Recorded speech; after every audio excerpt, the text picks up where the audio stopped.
Welcome back to Facebook Live here on election night. WXYZ, Chuck Stokes, Dave Dulio. We are talking all races tonight, but we would want to talk about the role of women in this election. It's a good topic because we have seen a record number of women running for office, not just here in Michigan, but all across the country, probably partly a product of the Me Too movement. Women, if you talk to them, we've interviewed several of them, they're tired of being disrespected. They want their voice heard, and they feel as though they have something to offer that perhaps the guys haven't done. And it's sort of that kind of sensible big sister, you guys have had it long enough, we're going to come in and really clean up everything. And we hear that on both the Democratic side of the aisle as well as the Republican side of the aisle. And we see some interesting races here too, Dave. Absolutely. We've got Haley Stevens and Lena Epstein in Michigan 11. That is an interesting race because it's two women going head to head, right? You look at some other races around the country. Open seat, Trot had. Right. So a woman's going to be too, right? Right. It's a different dynamic than say the 8th with Slotkin versus Bishop, right? And I think that Chuck, you're right about the Me Too movement spurring a lot of those women to throw their hat in the ring.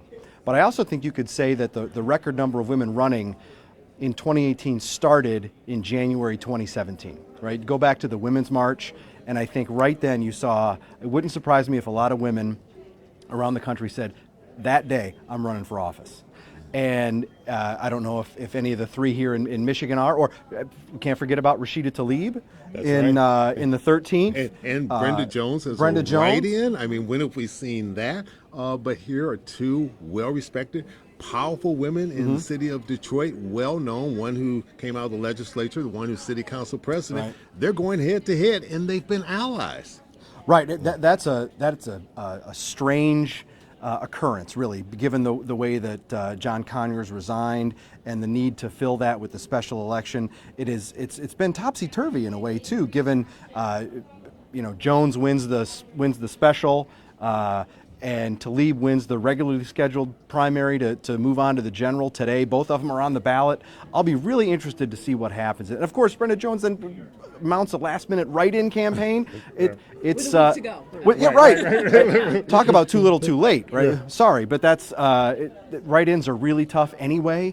But with only a week to go, I'm not sure what she was thinking she was going to accomplish with that. But who knows, right? Given the way the primary worked out, stranger things have happened. Yeah, right? And Heather, we've also, what we might see by the time this night is over with is if there is a blue wave, then you could end up with a female governor of this state, you could end up with a female secretary of state, a female attorney general, and female U.S. senator going back to Washington. Now, whether or not all that will happen, but it could be a very interesting picture. Dave, what do you think? How much do you think the president has motivated women from a voting perspective? Not just women running for office, but voters getting out today. I mean, we saw a huge turnout. Yeah, I think there's no doubt that President Trump has shown to be in effect here, not just in Michigan, but across the country. You've got folks that are coming out.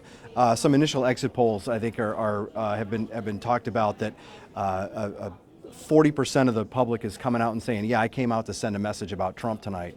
And 40% of that saying to oppose President Trump. 20%, 25% saying I'm coming out to support him. So you put those together and you've got a pretty sizable chunk of the electorate that's saying, look, I'm coming out to vote in a midterm when the president isn't on the ballot, but I'm going to send a message with my vote. And his presence has been felt in midterm elections since they started. And he has said on the campaign trail, 2018 is about Donald Trump. Right. Even though he's not on the ballot, he clearly wants this to be a referendum on his administration. So for better or worse, by the time this night is over, either he's going to be able to say, okay, they're with me, right, and now I'm going to really drive it home, or he's going to get a message that people aren't with him. And let's assume that it goes the way we think it's going to, where this is going to be a good night for Democrats, which frankly shouldn't be a surprise, right? Because at the national level, the party of the president has lost seats in the U.S. House of Representatives in all elections since 1938 except two. So in every midterm since then, the party of the president's lost. we should expect Republicans to have a bad night tonight. If that happens, it'll be interesting to see what attitude he takes. Does he take the Obama attitude in 2010, right? When the Democrats got beat pretty bad. He said, "I heard you." He said, "We got shellacked," right? Does Trump come out and make a similar statement, or is he defiant? And if you look at just the history of politics, people like change if for no other reason than change itself. And go back and look at what's happened here in Michigan. You can start with Bill Milliken, Republican. Then it went to Jim Blanchard, Democrat. Then it went to John Engler, Republican. Then it went to Jennifer Granholm, a Democrat. And then you've had Snyder in, a Republican, for the last 8 years. So if history alone speaks, absolutely, it sets it up for a Democrat. That's a great point. And I think, again, we need to pay attention to those big macro level historical trends to tell us what to expect. And if it should really be no surprise if Gretchen Whitmer wins. Nothing, regardless of the candidates winning or of the candidates running, I think we could have pointed at this election and said a Democrat's going to win, just because we've had 8 years of Republican rule. Michigan has shown, as you noted, this proclivity to go back and forth between parties every couple of gubernatorial cycles. Yeah, and what's going to also be interesting to watch is history made here in terms of African Americans? Does Garland Gilchrist become the first African American lieutenant governor of this state? And does John James become the first African American senator of this state? And I've heard people say, I'm voting color, it makes a difference. And I'm trying to make a statement. And we're seeing it not just here in Michigan, but we got hot races in Florida, in Georgia. They've been extremely controversial. Race has been a factor in all of this. So we'll have to see if it plays that way in Michigan. Does it seem like people are really crossing over their traditional party lines a lot more with the way the rhetoric has been, where you have people that may have typically voted Republican, they're now going to maybe go the other way and vice versa? I mean, does it seem like people are going to opposite parties just based on all the things we've just discussed? I'll be interested to hear what Dave thinks, but I think so. I have heard people I know who have been Democrats as long as I can know them and saying, I'm voting for John James. I'm crossing over. I want to make a statement here.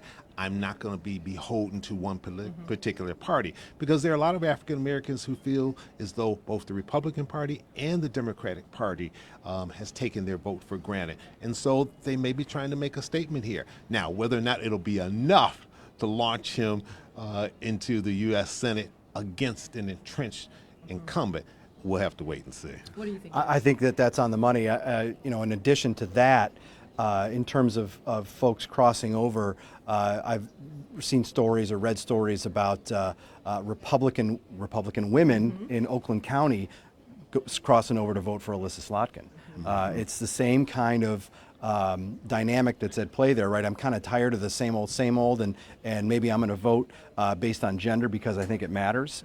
And in terms of the James Stabenow race, the interesting X factor in that, at least the way the polls have gone, is the removal of the straight party ticket option on the ballot, which I think made it a lot easier for a lot of folks to split their ticket, rather than just filling in maybe African Americans in Detroit and Wayne County filling in the Democratic bubble.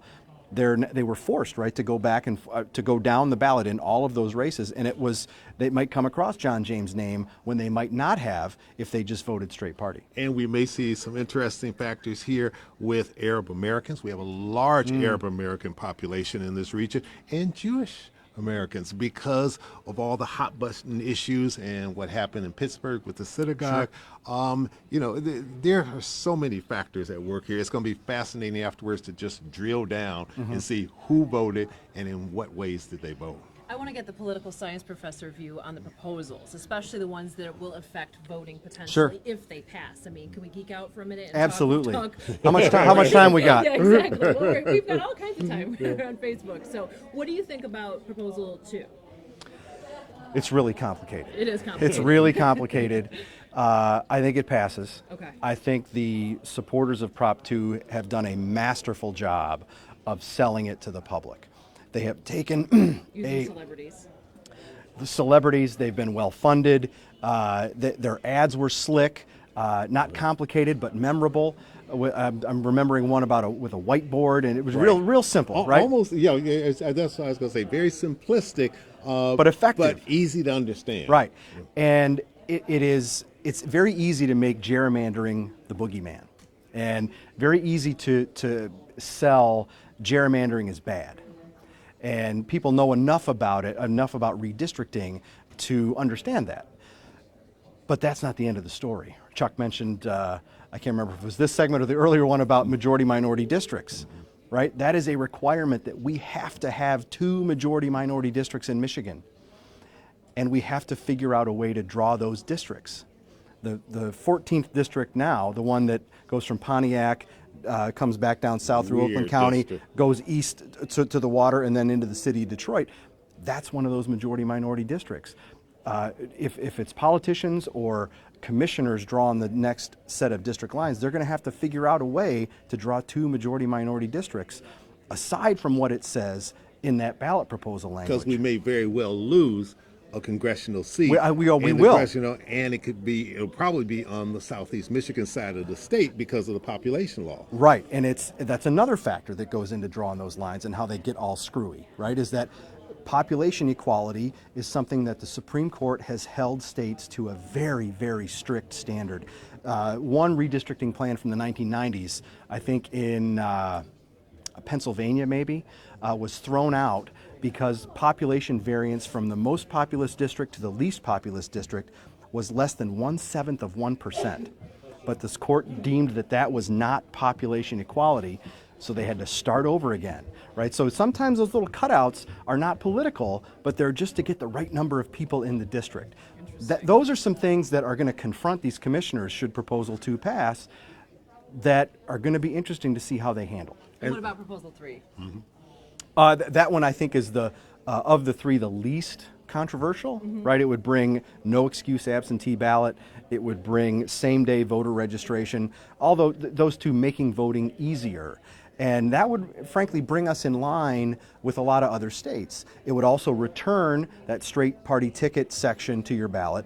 Interestingly, Michigan would be, before this cycle, right, when it's the first time in 100 years or so that we haven't had it, it would return us to a list of states that's very small. That we'd be one of the last states to continue with that. So in one sense, it would Prop 3 would modernize us, but in another sense, it would take us back to the past.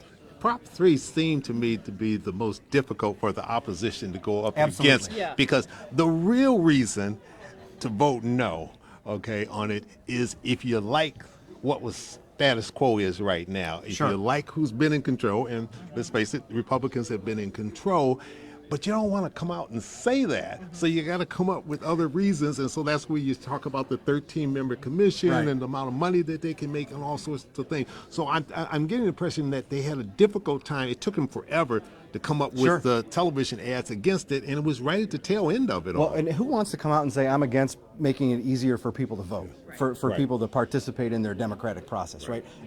Nobody wants to do that, and nobody should, right? I mean, we should do what we can to make voting easier, to make it an inclusive process, and bring more people into the fold. And at the other end of it, you had Katie Fahey, who was just an average citizen, had never been involved in politics before. One of her parents voted for Donald Trump. The other one voted for Hillary Clinton in the last election. But she said, you know what? The system is broken, and I'm going to go out and start this grassroots thing. I mean, it's a great example of citizen politics. And when you look at that and you say, oh my God, how do you go up against that? And she took on the Michigan Supreme Court, and she won. She's probably going to have to do it again. Because probably not what she wants to hear. No, right. And there's been a bunch of money spent back and forth on Prop 2. There's probably going to be a bunch more money spent litigating Prop 2. There's plenty in there in a 3,000 plus word constitutional amendment. Yeah, absolutely. Lots to fight over. Lots of attorney's fees will be earned there in the next couple of years. Oh boy. Gives you something to go investigate afterwards. Right? That's what you're telling me? Okay. Well, thank you so much. This has been fascinating. We're going to be here all night talking about this stuff. The results are starting to come in, so please stay with us throughout the night.